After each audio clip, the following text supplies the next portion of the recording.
എല്ലാവർക്കും ദേവാസ് ഹോം ഗാലറിയുടെ ഒരു പുതിയ വീഡിയോയിലേക്ക് സ്വാഗതം. നമ്മളിന്ന് ക്രീപ്പർ പ്ലാന്റിനെ കുറിച്ചാണ് പറയുന്നത്.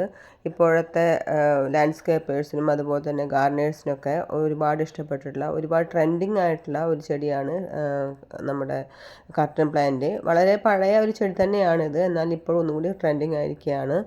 ഈ കർട്ടൻ പ്ലാന്റിന് വേറൊരു പേരും കൂടിയുണ്ട്, വെറോണിക്ക പ്ലാന്റ് അല്ലെങ്കിൽ ബോംബെ പ്ലാന്റ് എന്നൊക്കെ അറിയപ്പെടുന്നു. ഇതൊരു ക്രീപ്പർ പ്ലാന്റ് ആണ്. ക്രീപ്പർ പ്ലാന്റ് ആണെങ്കിലും ഇതിൻ്റെ പ്രത്യേകത എന്താണെന്ന് വെച്ചാൽ ഒരു 60 മീറ്ററൊക്കെ മുകളിലേക്ക് ഉയർന്നതിന് ശേഷം അവിടെ നിന്ന് കാസ്കേഡിങ് എഫക്റ്റ് ആയിട്ട് താഴത്തേക്ക് തൂങ്ങിക്കിടക്കുന്ന ടൈപ്പാണ് ഈ പ്ലാന്റ്. അതുകൊണ്ട് തന്നെയാണ് ഇതിനൊരു കർട്ടൻ പ്ലാന്റ് എന്ന് പേര് അറിയപ്പെടുന്നത്. ഈ ചെടിയുടെ പ്രത്യേകതകളെക്കുറിച്ച് നോക്കിക്കഴിഞ്ഞാൽ വളരെ എവർഗ്രീൻ ആയിട്ടുള്ളൊരു ചെടിയാണ്. യാതൊരു മെയിൻ്റനൻസും വേണ്ട, കെയറിങ്ങും വേണ്ട, യാതൊരു കീടശല്യവും ഇല്ലാത്ത ഒരു പ്ലാന്റാണ്. അതുപോലെ തന്നെ നമ്മൾക്ക് ഏതെങ്കിലും ഒരു ഏരിയ കവർ ചെയ്യണമെങ്കിലോ അല്ലെങ്കിൽ ഏതെങ്കിലും ഒരു ഏരിയ പാർട്ടീഷൻ ചെയ്യണമെങ്കിലോ ഒക്കെ വളരെ നന്നായിട്ട് നമുക്ക് ഉപയോഗിക്കാൻ പറ്റും ഈ ചെടി. അതുപോലെ തന്നെ നമ്മുടെ വീടിന് നല്ലൊരു ഹരിതാഭ നൽകുന്ന ഒരു ചെടിയാണ്, പ്ലാന്റാണിത്. നമുക്ക് പ്രത്യേകിച്ച് വലിയ കയറൊന്നും കൊടുക്കേണ്ട, ഒന്ന് ജസ്റ്റ് നെട്ടിട്ടൊന്ന് നനച്ച് കൊടുത്തു കഴിഞ്ഞാൽ നമുക്ക് ഇതേപോലെ ഷേപ്പ് ചെയ്ത് നിർത്തി കഴിഞ്ഞാൽ എത്ര കാലം വേണമെങ്കിലും യാതൊരു ബുദ്ധിമുട്ടും ഇല്ലാതെ ഈ ചെടി ഇങ്ങനെ നിന്നുകൊള്ളും. അതുകൊണ്ട് തന്നെ എല്ലാവർക്കും ഈ പ്ലാന്റ് നല്ല ഇഷ്ടമാണ്. വളർത്താനായിട്ട് വലിയ ശ്രദ്ധയൊന്നും കൊടുക്കേണ്ട കാര്യമില്ല, പ്രൂണിങ് മാത്രം മതിയാകും. ക്രീപ്പർ പ്ലാന്റ് എന്നാണ് ഇതിന് പേരെങ്കിലും പക്ഷേ ഇത് ശരിക്കും ഒരു പരിധി കഴിഞ്ഞാൽ ഇതിനൊരു ഹാങ്ങിങ് എഫക്റ്റാണുള്ളത്. അതുകൊണ്ട് തന്നെ വീടുകളുടെ പോർട്ടിക്കുകളിലോ അതുപോലെ തന്നെ മതിലിൻ്റെ മുകളിൽ നിന്ന് താഴത്തേക്ക് തൂക്കിയിടാനോ അതുപോലെ പോർച്ചുകളിലൊക്കെ വളർത്തി കഴിഞ്ഞാൽ നല്ല ഭംഗിയായിട്ട് തൂങ്ങിക്കിടക്കുന്നത് കാണാൻ നല്ലൊരു ഭംഗിയുണ്ട്. അതുകൊണ്ട് തന്നെ ഈ ചെടി എല്ലാവർക്കും ഇഷ്ടപ്പെടുന്നുണ്ട്, പ്രത്യേകിച്ച് ഗാർഡൻ സെറ്റ് ചെയ്യുന്ന ആൾക്കാർക്കും അതുപോലെ തന്നെ ആർക്കിടെക്ചർ ബേസ് ആയിട്ടുള്ള ഗാർഡനേഴ്സിനൊക്കെ ഈ ചെടി ഭയങ്കര ഇഷ്ടമാണ്. 2-3 നിലകളുടെ മുകളിൽ നിന്ന് വരെ നമുക്ക് താഴത്തേക്ക് തൂക്കിയിട്ട് പ്ലാന്റ് വളർത്താം. ഈ ചെടി എങ്ങനെ കുഴിച്ചിട്ടുണ്ടെന്ന് വെച്ചാൽ നിലത്താണ് കുഴിച്ചിടുന്നതെങ്കിൽ വളരെയധികം ശ്രദ്ധയൊന്നും കൊടുക്കേണ്ട കാര്യമില്ല, നനച്ചു കൊടുത്താൽ മാത്രം മതി. ഇനി അതല്ലെങ്കിൽ ചട്ടിയിലോ അല്ലെങ്കിൽ വലിയ നീളത്തിലുള്ള ചട്ടികളിൽ നമുക്ക് വളർത്തിയിട്ട് മുകളിൽ നിന്ന് താഴത്തേക്ക് വളർത്തി കൊടുക്കാം. അതല്ലെങ്കിൽ ടെറസിൻ്റെ മുകളിൽ വെച്ചിട്ട് അവിടുന്ന് താഴത്തേക്ക് തൂക്കിയിടുകയും ചെയ്യാം. എങ്ങനെ വേണമെങ്കിലും ഈ ചെടിയെ നമുക്ക് വളർത്താവുന്നതാണ്.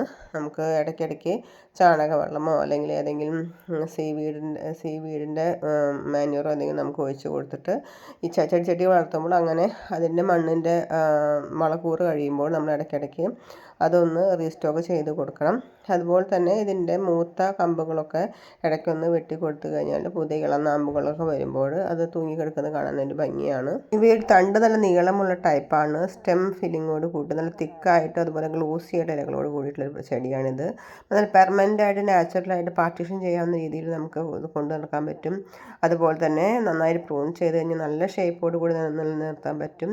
യാതൊരു നാശശല്യവും ഇല്ല. ആർക്കിടെക്ചേഴ്സിനൊക്കെ വളരെ ഇഷ്ടപ്പെട്ടുള്ള ചെടിയാണ്, കാരണം ഏത് പ്രൊജക്റ്റിന് പറ്റിയ ഷേപ്പാക്കി നിലനിർത്താനായിട്ട് സാധിക്കും എന്നുള്ളത് കൊണ്ടാണ്.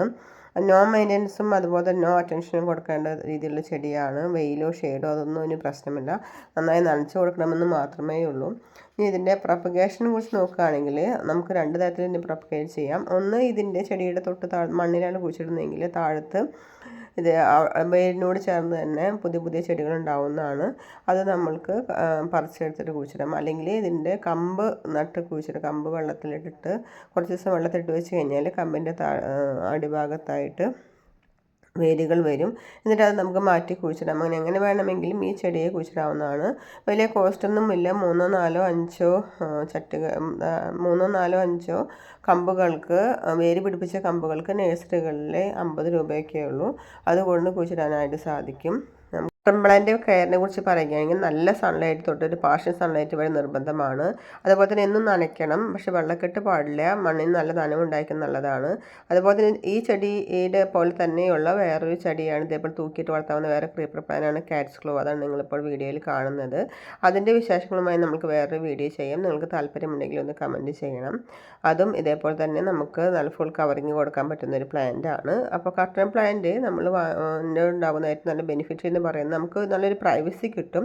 പുറമെ നിന്ന് നോക്കുന്ന ആൾക്കാർക്കൊന്നും പെട്ടെന്ന് കാണുകയില്ല. അതുപോലെ തന്നെ നല്ലൊരു കൂളിംഗ് എഫക്റ്റാണ് ഈ ചെടി നമ്മുടെ വീട്ടിൽ നട്ട് കഴിഞ്ഞാൽ നല്ല രീതിയിൽ ഒരു കൂളിംഗ് നമുക്ക് തരുന്നതാണ്. നല്ലൊരു എയർ പ്യൂരിഫയർ പ്ലാന്റാണിത്. അതുപോലെ തന്നെ സ്ട്രെസ് റിലീഫ് തരുന്ന ഒരു പ്ലാന്റും കൂടിയാണ് ഇത്.